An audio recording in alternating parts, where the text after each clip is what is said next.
Bueno, buenas tardes a todos y a todas. Gracias por haberse hecho el tiempo de poder participar, aún con el día como está, animarse a salir de la casa, que por ahí cuesta un poco. Y bueno, la idea es tratar de comentar por qué estamos reunidos hoy acá. Y cuando pensamos en el homenaje a Lucía, lo pensamos desde un poco la historia, lo que comentaba Demian al principio, el rol del juez y la jueza del trabajo y las razones por las que existe un fuero del trabajo en nuestro país, porque en estos tiempos es cada vez más necesario contextualizar, acordarnos de la historia, acordarnos correctamente de la historia cuando todo parece que es nuevo, novedoso y que nunca antes había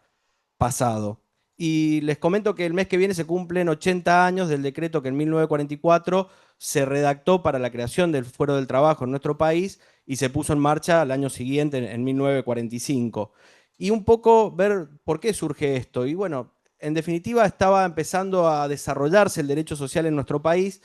y quienes lo impulsaban, sobre todo, bueno, quien lo impulsaba con mayor ahínco, se dio cuenta que si no había personas, jueces y juezas con una cierta sensibilidad por este nuevo derecho social, la cual solamente podía surgir a partir de conocer cuál es la realidad de este tipo de relaciones bastante particulares, que son las relaciones de trabajo,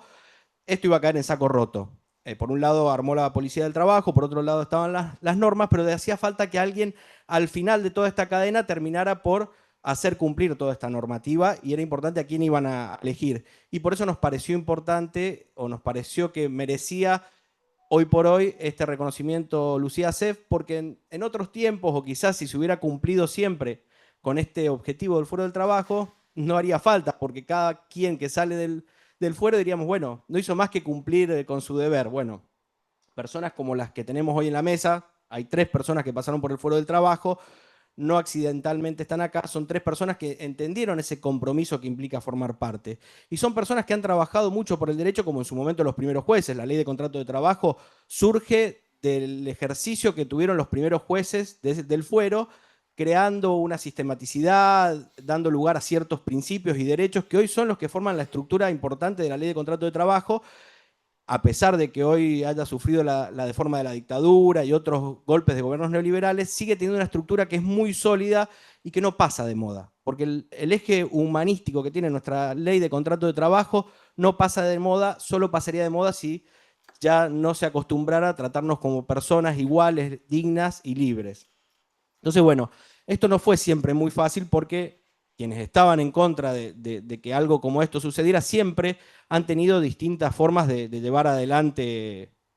distintos actos de sabotaje, podríamos decir, para que no cumpla su rol un fuero tan importante. Primero y principal, viendo quién iba a ingresar al fuero, una vez que no pudieron frenarlo, porque para quienes no lo saben, se lo trató de declarar inconstitucional, la Corte en el momento en que se crea el fuero no quería tomar juramento a sus integrantes. Primero quisieron que no se creara, pero una vez que se creó, dijeron, bueno, ¿cómo podemos hacer que no cumpla con su cometido? Lo primero y principal es a quién vamos a tratar de ingresar al Poder Judicial. Y no es una cuestión menor. Otra cuestión fue no crear la cantidad suficiente de juzgados. Nosotros tenemos una provincia que tiene una realidad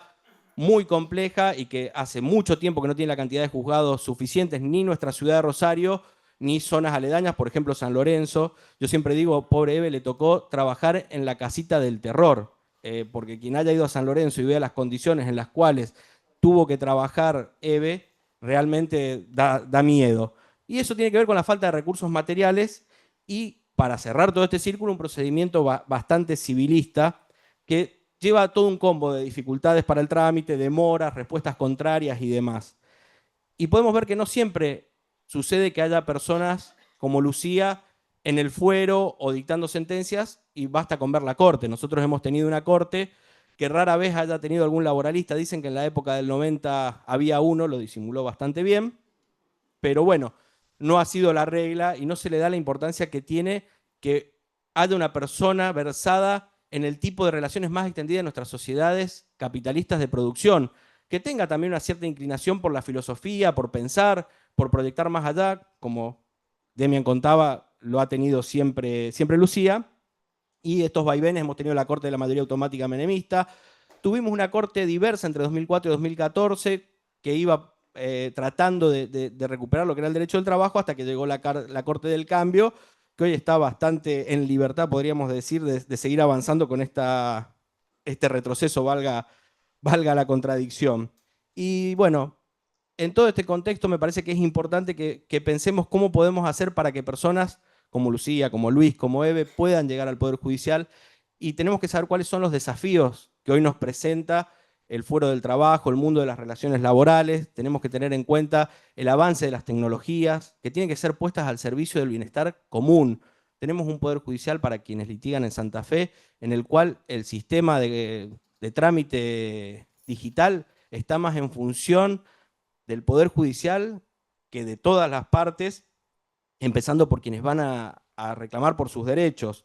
La inteligencia artificial, sí, es muy buena herramienta la inteligencia artificial. Yo tengo suerte que mis socios son más jóvenes y me ayudan a entenderlo, pero damos el debate de que es muy buena herramienta, pero siempre y cuando se tenga una base sólida para poder poner en movimiento la inteligencia artificial. Y para eso hace falta valores y convicciones que deben tener las personas que estén en el Poder Judicial y que difícilmente puedan ser reemplazadas porque la inteligencia artificial no tiene esos valores y convicciones. Y después también poder empezar a generar una mayor publicidad de lo que sucede en el ámbito del Poder Judicial, salir del secretismo, poder reunirnos, poder mirarnos a la cara y empezar a intercambiar un poco la información de lo que está sucediendo. Pero bueno, para no robar más tiempo, me parece que es muy importante